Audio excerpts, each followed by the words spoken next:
ગીર સોમનાથ જિલ્લો માત્ર ગુજરાતમાં નહીં પરંતુ સમગ્ર દેશમાં એક મહત્વપૂર્ણ ધાર્મિક અને પ્રવાસન કેન્દ્ર તરીકે પોતાની ઓળખ સ્થાપિત કરી રહ્યો છે।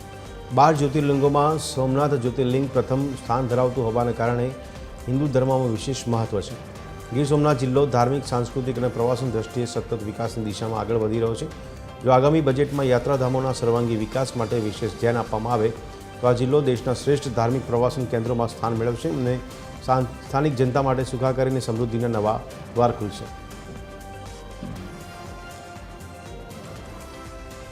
देश विदेश की एक आकर्षण केंद्र बनी गયું છે સોમનાથ મહાદેવના હિસાબે। ખાસ કરીને ત્યાં એક કોરિડોરની કામગીરીનો પહેલો ફેઝ છે શરૂઆત પણ કરી દેવામાં આવી છે।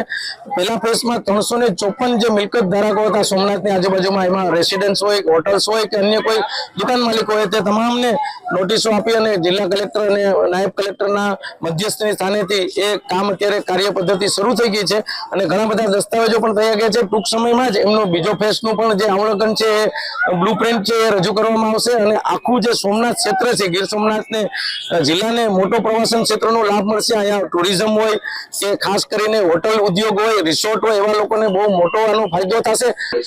આવનારું બજેટ માનનીય મુખ્યમંત્રી